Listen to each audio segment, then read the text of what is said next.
Hey everyone. So I've been pretty quiet lately because I haven't been well this week. I had a really bad PEM crash on Monday, accompanied by a horrendous migraine, and only really started to feel my usual self, not my normal self, my usual self, yesterday. So it's and then I'm pretty stressed now. I've had a bit of a day of it. So I'm just going to read you an email I sent today because it'll just tell you everything that I just need to share with you all. And then I'm just going to go back offline and binge watch 30 Rock because I've never seen it and it's funny and it's kind of like Brooklyn Nine-Nine-ish. So, and I just need to check out of this godforsaken fucking hellhole that is Northern Ireland and its public systems. So, yeah, here's the letter or the email. To the Dalriada Urgent Care Complaints Officer. I am writing to formally escalate my complaint against the management of Practice 400 and the wider DUC framework. To ensure the record is factually accurate, my restricted placement at Practice 400 was entirely caused by false allegations made by Dr. Thompson at Oriel Surgery. Following that institutional abuse, currently under investigation by NIPSO, that forced me to Practice 400 in early 2025, I recently attempted to secure safe, full-service medical care by registering with the Kells and Connor Medical Practice, having tried to reapply to my previous BHSCT practice in Newton Abbey.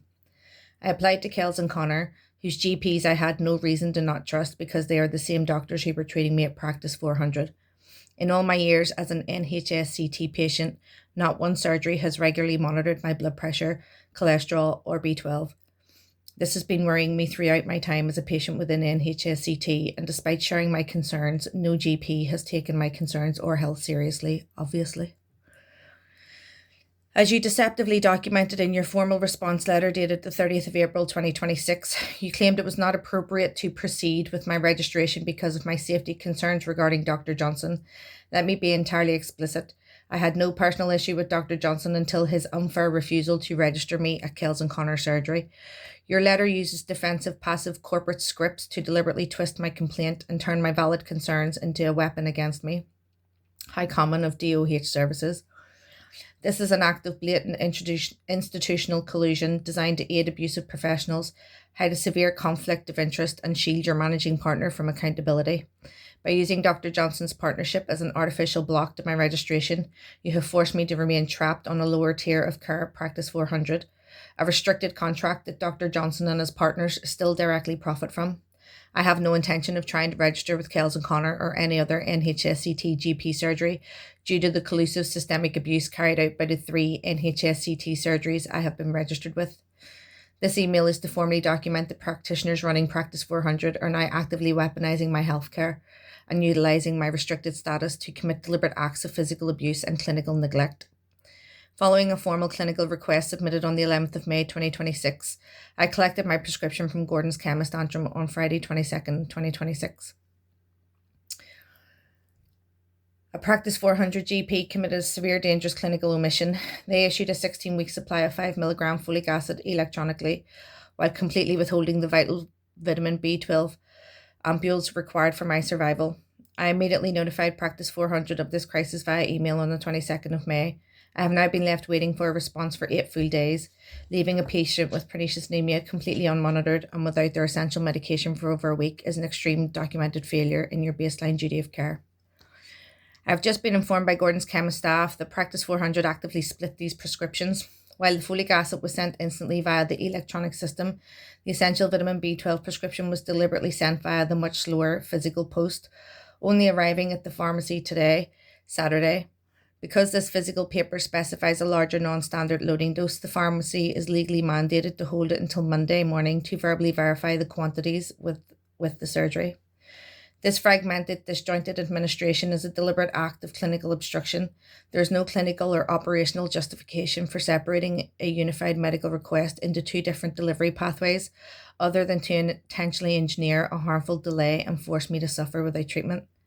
Supplying high-dose folic acid entirely on its own while leaving a severe B12 deficiency untreated in a patient with pernicious anemia is a known severe clinical hazard.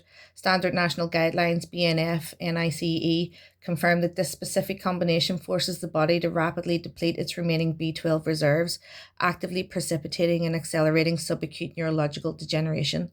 Because of the specific omission in Practice 400's subsequent 8 days of administrative silence, I am currently experiencing an acute documented worsening of my vocal fatigue and changes to my voice.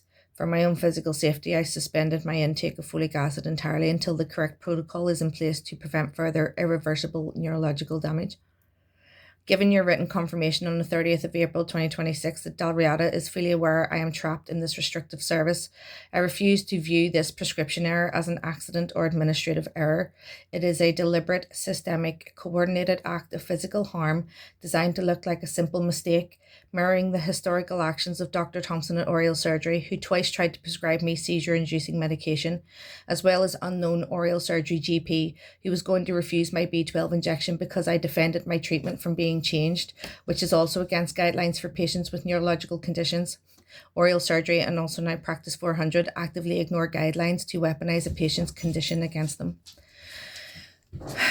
Furthermore, the ongoing failure of these NHSCT surgeries to regularly monitor my baseline blood pressure and cholesterol since 2019 proves that this subpar level of care is fueled entirely by professional bias, not professional incompetency.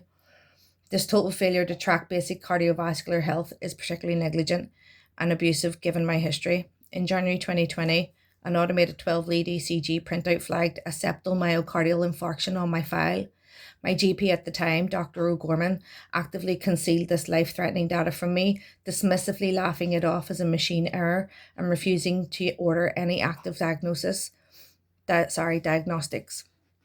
I was kept entirely unaware of this heart attack trace until it was revealed later via legal disclosure documents in my employment case against Belfast Health and Social Care Trust. I possess full audio recordings of Dr. O'Gorman laughing off this trace, alongside extensive recordings of subsequent NHSCT GP appointments, where my constant expressions of physical symptoms and concerns were entirely ignored due to a professional bias. Advanced private cardiac imaging has now officially diagnosed me with a structural myocardial bridge within the mid-vessel of my LAD artery, the exact vessel feeding that septum, leaving a patient with an actively concealed infarct trace and a newly discovered congenital cardiac defect completely unmonitored while forcing an unsafe prescription omission that triggers severe cardiac stress is an unmitigated clinical liability. This situation demonstrates a severe systemic failure across the NHSCT, Dalriada and the Department of Health, as well as systemic and coordinated abuse of a whistleblower. My evidence portrays an institution, Department of Health, that is comfortable allowing a patient and former staff member with known heart anomalies and other complex chronic conditions to be actively denied full service healthcare access to punish them for whistleblowing. Until my case in 2019, I had no complaints or issues with any BHSCT GP in my lifetime. I am only in the NHSCT area because of being made homeless due to losing my income at BHSCT.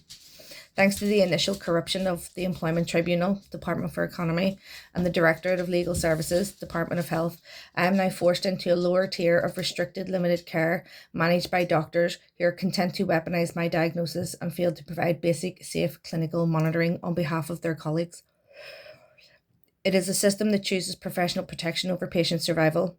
I have years of evidence to prove this, so as a word of warning, careful which colleagues you risk your own careers for. Anyone that has been complicit in the abuse I have endured for several years will be named in court applications and documents.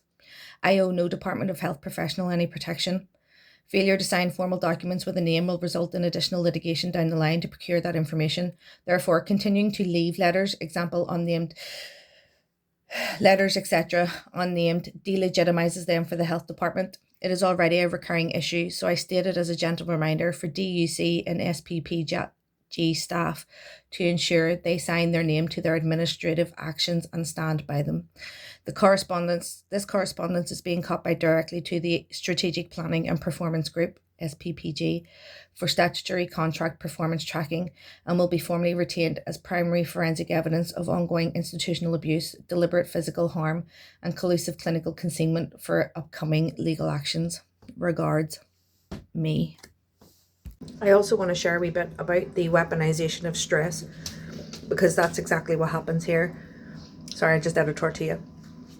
That's exactly what happens here in Northern Ireland when there's a whistleblower against any executive department. So this is what they do. They don't change, they don't learn, and there's certainly a lot more people out there experiencing what I'm experiencing, but they aren't speaking publicly. So it's not just whistleblowers. Our public systems have a they favour single mothers and women. Not saying they don't attack families, they do attack families with a man at home, but it is very obvious that our systems favour attacking women. So the misogyny that was exposed via the recent inquiry within the PSNI, that's throughout our whole legal system. Look at the fucking rape rates.